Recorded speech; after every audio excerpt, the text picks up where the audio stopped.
Faiza Nadeem here with yet another lecture on grammar. पिछले lectures में हमने discuss किए थे पार्ट्स ऑफ स्पीच और नाउन्स. इस लेक्चर में आज हम डिस्कस करेंगे प्रोनाउंस. अगर आपको मिस्टर आइवन कैप याद होंगे तो उनके प्रोनाउंस. प्रोनाउंस क्या होते हैं? वो होते हैं रिप्लेसिंग वर्ड्स. और किन को रिप्लेस करते हैं? ये nouns को. Let's move on to our board and start our lecture for today. Alright, let's start with the very basic. सबसे पहले हम करेंगे pronouns की definition. What are pronouns? A pronoun is a replacing word that replaces a noun in a sentence. अब noun को replace करने की जरूरत क्यों पेश आई? आप ये देखें, अगर ये पैराग्राफ आप पढ़ें तो आप देखें Tom fights with Jerry, Tom and Jerry fight a lot, Tom and Jerry enjoy Tom and Jerry's fight. अब इसमें बार बार टॉम एंड जेरी की रेपिटेशन हो रही है, बार बार word Tom and Jerry repeat हो रहा है. अगर हम टॉम एंड जेरी को रिप्लेस कर दें उनके प्रोनाउंस से, जैसे कि इधर मैंने आपको करके दिखाया है, Tom and Jerry fight a lot. They fight a lot. Tom and Jerry enjoy Tom and Jerry's fights. They enjoy their fights. You have seen Tom and Jerry, I hope all of you, right? And you know that they enjoy their fights. So they enjoy their fights. So the text is looking more appropriate. ज़्यादा appropriate लग रहा है वो, ज़्यादा sensible लग रहा है, ठीक है? It's giving a sensible look rather than the repetition of the words Tom and Jerry. इसीलिए टेक्स्ट को सेंसिबल बनाने के लिए हम pronouns यूज करते हैं. They replace the nouns. अब pronouns are not a simple concept to have. अब सिंपल सी चीज नहीं है pronouns. Pronouns की भी फर्दर सबडिविजन है डिफरेंट टाइप्स पे. आज हम 4 बेसिक टाइप्स डिस्कस करेंगे जो कि आपकी मैट्रिक की परसेंटेज को बना या उड़ा देंगी, ठीक है? जो 4 बेसिक टाइप्स हैं प्रोनाउंस की, वो कौन सी हैं? वो है personal pronouns, reflexive pronouns, indefinite pronouns and interrogative pronounce. ठीक है, ये टाइप्स ऑफ प्रोनाउंस हैं. कौन सी टाइप्स है प्रोनाउंस की? वो है personal, reflexive, indefinite and interrogative. ये 4 टाइप्स हैं. नीचे मैंने इनकी एग्जाम्पल्स भी लिखी हुई हैं. अगर आप अपनी स्क्रीन पे देखेंगे तो देखेंगे पर्सनल के नीचे I, you, we and so on and so fourth.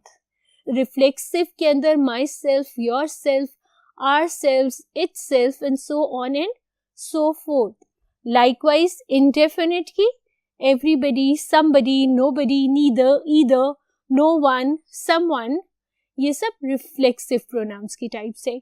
और इंटेरोगेटिव की, what are interrogative? What is interrogation? Question, सवाल करना.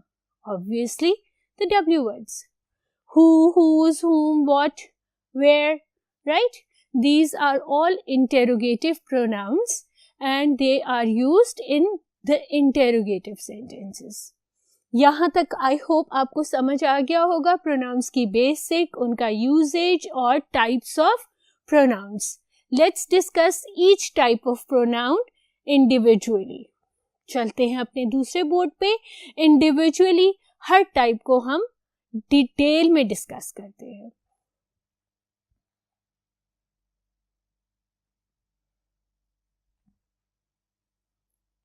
Personal pronoun. पर्सनल यानी मैं, आप, हम अपना, in person. Personal pronouns are further subdivided into subject, object and possessive. Subject is I, we, you, he, she, it and they. Object is me, us, you, he, she, it and them. Possessive my, mine, our, ours, your, yours, his, her, hers, its, their, theirs. Right? अगर pronoun किसी sentence में किसी subject noun की जगह लेता है तो it's called as subject pronoun. अगर प्रोनाउन किसी सेंटेंस में ऑब्जेक्ट की जगह लेता है तो it's called as object pronoun. और अगर कोई पोजीशन शो करता है तो it's an possessive pronoun। Clear हो गया है? जैसे कि I saw Sana yesterday. Over here, I is a subject pronoun. This is my pencil. Possessive pronoun। और इसी सेंटेंस को हम अगर रीफ्रेज कर दें तो हम इस तरह भी कह सकते हैं कि दिस पेंसिल इज माइन। ये भी आपको possessive pronouns की एग्जाम्पल है। ठीक है? Subject pronoun and possessive pronouns।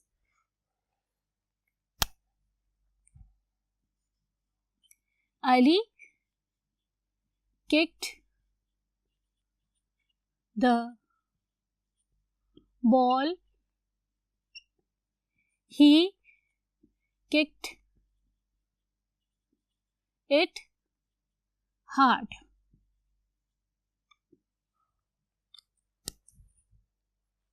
देख रहे हैं आप? Ali is the subject because he is the doer of the action. वो एक्शन कर रहा है तो वो सब्जेक्ट है। पुअर बॉल वो ऑब्जेक्ट है क्योंकि उसके ऊपर एक्शन हो रहा है। किक किसको लगी? बॉल को। ठीक है? तो अली को हमने रिप्लेस किया सब्जेक्ट प्रोनाउन से विच इज ही, और बॉल जो ऑब्जेक्ट है जिसको किक लगी बेचारी को, उसको हमने रिप्लेस किया ऑब्जेक्ट प्रोनाउन से which is it. I hope आपको अब थोड़ा सा कॉन्सेप्ट क्लियर हो जाएगा। इस कॉन्सेप्ट में यूजुअली बच्चे मिस्टेक नहीं करते। बच्चे मिस्टेक करते हैं आई और मी में। जहां आपने अपनी पर्सनल रिप्लेसमेंट करनी है प्रोनाउन की, as a subject you will use I. और जहां आप ऑब्जेक्ट हैं और आपने अपने नाम की रिप्लेसमेंट करनी है with a pronoun, you will use me. I will be a subject pronoun and me will be a object pronoun. I आपका subject pronoun होगा, me आपका object pronoun होगा। कैसे? Tom and Jerry fight with each other. It's a simple sentence. It's a universal truth, right? Supposingly I am Tom, right? Jerry and I fight with each other. उसमें आपका जो second person है वो हमेशा पहले आएगा, आपके फ्रेंड का नाम हमेशा पहले आएगा क्योंकि फाइट आप दोनों कर रहे हैं। ठीक है? ईच अदर, इंडिविजुअल, दोनों फाइट कर रहे हैं। आप सब्जेक्ट प्रोनाउन है इसलिए आप आई यूज करेंगे। ठीक है? इसी तरह my friends and I went to the zoo. मैं अपनी फ्रेंड्स के साथ जू गई, सिनेमा गई, म्यूजियम गई, बहुत घूमा मैंने, बहुत घूमा, बहुत सैर की। किसने सैर की? मैंने सैर की। मैं क्या हूं? सब्जेक्ट, क्योंकि मैं एक्शन कर रही हूं, मैं घूम रही हूं, फिर रही हूं, सैर कर रही हूं। ठीक है?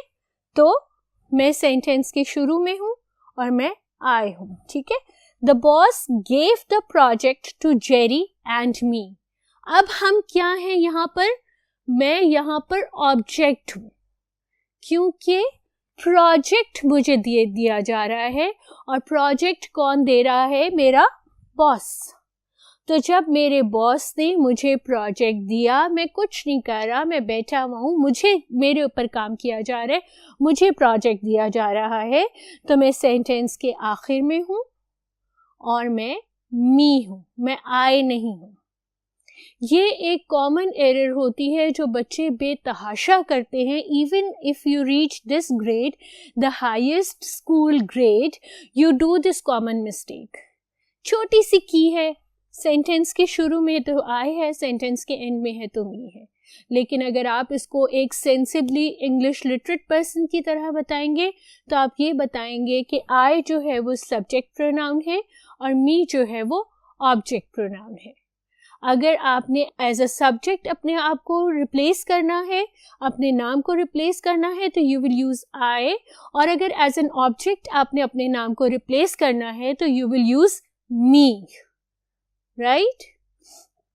Let's move on to the second type of pronouns. Let's move on to my next board.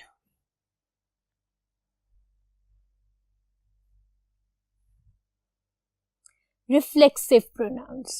Reflection. अब ये pronouns जो हैं आपके बोर्ड पे जो हैं बस यही है, इनके अलावा और कोई रिफ्लेक्सिव प्रोनाउन नहीं है. आप कभी लिखते हैं ना कि theirself, himself, ourself, ये सारे गलत हैं. कभी भी इनको लिखने की गलती ना कीजिएगा. सिर्फ ये है रिफ्लेक्सिव प्रोनाउंस पूरी इंग्लिश लिटरेचर में. तो आपने ये पक्के याद कर लेने हैं, यही रिफ्लेक्सिव प्रोनाउंस हैं और यही हर जगह यूज होते हैं. अब रिफ्लेक्सिव प्रोनाउंस क्या होते हैं? जब आप खुद सब्जेक्ट हैं और खुद पे कोई काम कर रहे हैं. Like in the morning I woke up. I woke up and I looked at myself in the mirror in order to see how I was looking early in the morning after waking up. तो मैं क्या काम कर रही हूँ? मैं खुद पे काम कर रही हूँ, मैं खुद को देख रही हूँ. I saw myself in the mirror. ठीक है? सब्जेक्ट भी मैं हूँ, ऑब्जेक्ट भी मैं हूँ, अपने ऊपर ही काम कर रही हूँ. तो मैं कौन सा प्रोनाउन यूज करूंगी? मैं यूज करूंगी रिफ्लेक्सिव प्रोनाउंस. इसी तरह से बड़ा इंपॉर्टेंट सेंटेंस है भाई, students who cheat in the exam cheat themselves. Common truth है ना, सारे टीचर्स यही कहते हैं ना, अगर चीटिंग करोगे तो तुम अपने आप से चीटिंग कर रहे हो, है ना. चीट करके पास होगे तो क्या करोगे? तो जो स्टूडेंट्स हैं वो अगर चीटिंग कर रहे हैं तो वो किसको हार्म कर रहे हैं? They are harming their own selves. ठीक है? Student who cheat in the exams cheat themselves. आप ही सब्जेक्ट हैं, आप ही ऑब्जेक्ट हैं, इसीलिए आप रिफ्लेक्सिव प्रोनाउंस यूज करें. आयशा, अब मैं चाहती हूँ थोड़ा सा आपका एग्जाम ले लूँ. Ayesha and myself are going to the cinema. In case of any query feel free to write to myself. अब आप वीडियो पॉज करें, इसका आंसर सोचें. I'll come back to you. Ji, did you go through these sentences? Did you find any mistake? जी हाँ, यहाँ पे क्या mistake है? ठीक है, यहाँ पे ये मिस्टेक है, although you are going with Aisha, but you are not alone the subject of this sentence. यहाँ क्या आएगा? Aisha and I. वो ही कॉमन एरर जो मैंने पहले आपको पर्सनल प्रोनाउंस में बताई थी, जो आप कॉमन एरर करते हैं. In case of any query feel free to write to me. Identify किया था? किस किस का ठीक था? आइडेंटिफाई किया था? वेरी गुड, शाबाश. सो over here we will not use the reflexive pronouns because they are not needed over here. यहाँ पे subject और specific object जो है वो आप हरगिज नहीं है. ठीक है, यहाँ पे object है एक audience जिसको कहा जा रहा है subject. ठीक है, object आप है, तो वो आप end of the sentence में. आप खुद ही सब्जेक्ट और खुद ही ऑब्जेक्ट नहीं है. ये बात वेरी क्लियरली अपनी गिरह से बांध लें, अपने दिमाग में बिठा लें कि सिर्फ ये रिफ्लेक्सिव प्रोनाउंस होते हैं और वो वहाँ यूज होते हैं जहाँ सब्जेक्ट और ऑब्जेक्ट दोनों सेम हो. The third type of pronoun is indefinite pronouns. ठीक है, इनडेफिनिट का मतलब क्या है? What does indefinite means? Indefinite means unknown. कोई डेफिनेट नहीं, कोई उसकी हार्ड एंड फास्ट, कोई फिक्स्ड उसकी स्पेसिफिकेशंस नहीं. ठीक है, सो दोज आर इनडेफिनिट.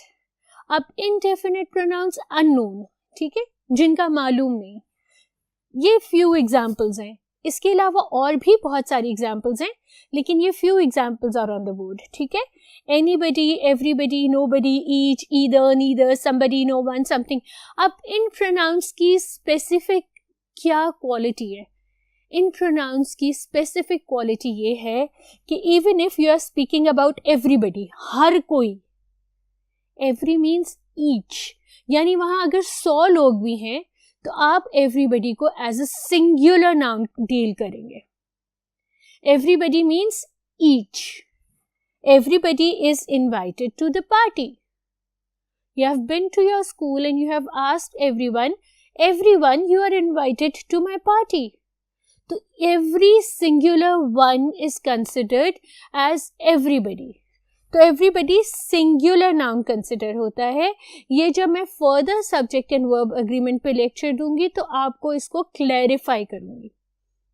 अभी आपने ये याद रखना है कि जितने indefinite pronouns हैं वो सारे के सारे as a singular noun consider किए जाते हैं. Everybody is invited to the party. Nobody was there to greet me. I was coming from Karachi to Lahore. मेरा प्लेन लैंड किया, मैं बाहर निकली, बाहर जाके देखा, nobody was there to greet me. वहां कोई भी मुझे लेने नहीं आया था. ठीक है, nobody. Even if there was no person, this is considered as singular noun. Neither of you were able to solve the question. दो लोग हैं, उन दोनों में से एक ने भी सवाल सॉल्व नहीं किया. Will either of you go and fetch me a glass of water? आप दो लोग हैं, क्या आप दोनों में से एक जाके मुझे एक ग्लास पानी लाके देगा? तो ये जितने भी आपके indefinite pronouns हैं, ये सारे के सारे singular pronouns consider किए जाते हैं. ये इनको याद रखिएगा. ठीक है, चलते हैं अपनी लास्ट टाइप ऑफ प्रोनाउन की तरफ नेक्स्ट बोर्ड पे.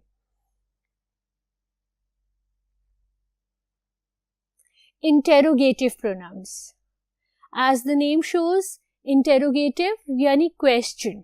ठीक है, what and which. What is used in general, which is used in specific.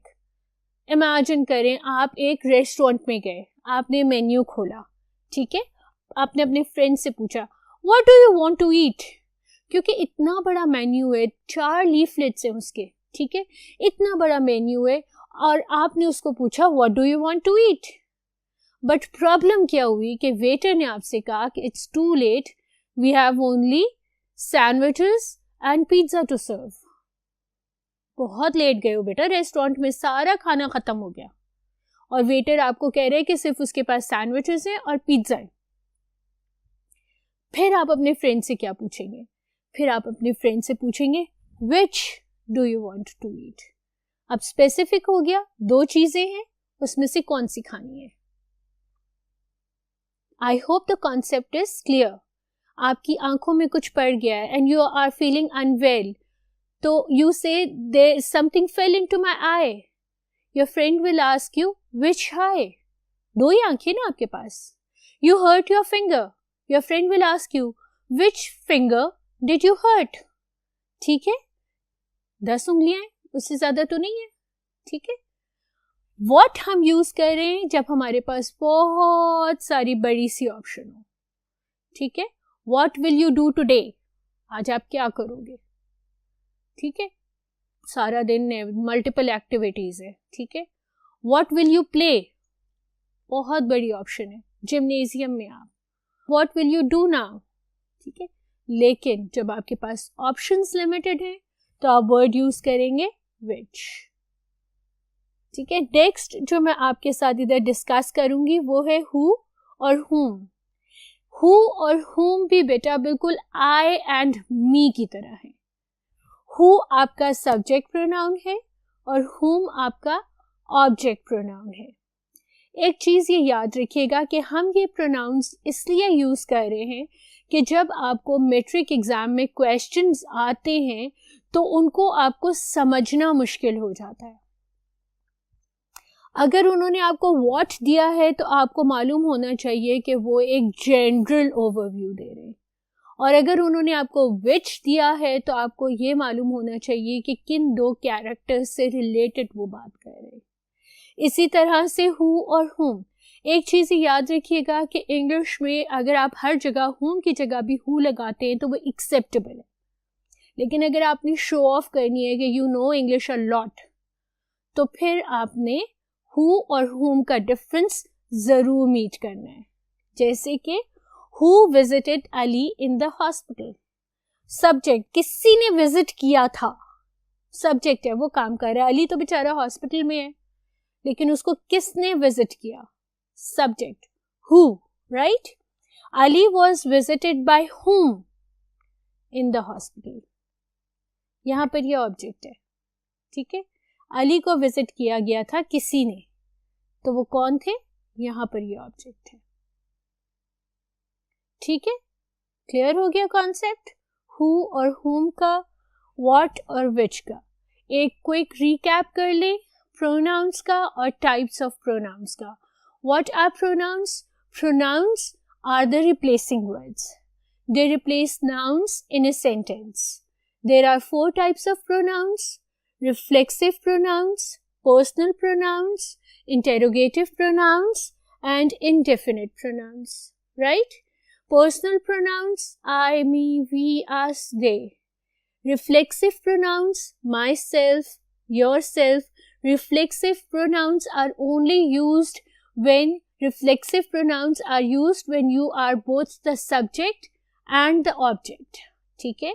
I और me का कॉन्सेप्ट याद रखना है। I is the subject pronoun, me is the object pronoun. Sentence के शुरू में आप कोई काम कर रहे हैं तो आप सब्जेक्ट हैं और वहाँ पर आप I यूज़ करेंगे। सेंटेंस के एंड में आप रिलैक्स कर रहे हैं और आपके ऊपर सब काम कर रहे हैं और सारा एक्शन आपके ऊपर किया जा रहा है, तो आप ऑब्जेक्ट प्रोनाउन हैं और आप मी यूज़ करेंगे। इंडेफिनिट प्रोनाउंस, जहाँ पर आपको कोई specific, you are not cleared who the specific noun or the person is. Somebody stole my pencil. Somebody is responsible for all this mess. Nobody owned up the mistake. ठीक है? You are not sure who the culprit is. You are not sure who you are talking about. तो those are indefinite pronouns और उनकी एक specific list है जो मैंने आपको बोर्ड पे लिख के दी है। आपने वो सारे याद कर लेनी है ताकि, और आपको यूसेज भी उसका याद रखना है ताकि आपसे कोई फर्दर मिस्टेक ना हो, कोई गलती ना हो। लास्ट बट नॉट लीस्ट आपके interrogative pronounce. Questions, the difference between what and which and who and home. What जब आपके पास एक बड़ा वास्ट सी ऑप्शंस हो और आपने उसमें से सवाल करना हो तो आप कहते हैं व्हाट, और which when you have a limited specific options to work on, वो होता है which। इसी तरह who और whom, generally who is good for every sentence, लेकिन अगर आपने ज़रा सा रोब मारना है अपनी इंग्लिश का तो आपने ये कहना है कि who is for subject pronoun and whom is for object pronoun। इसके साथ आज की प्रोनाउंस की एक्सप्लेनेशन और सब कुछ ख़त्म हो जाएगा। मिलेंगे हम अपने अगले लेक्चर्स में वर्ब को लेके। अल्लाह हाफ़िज़।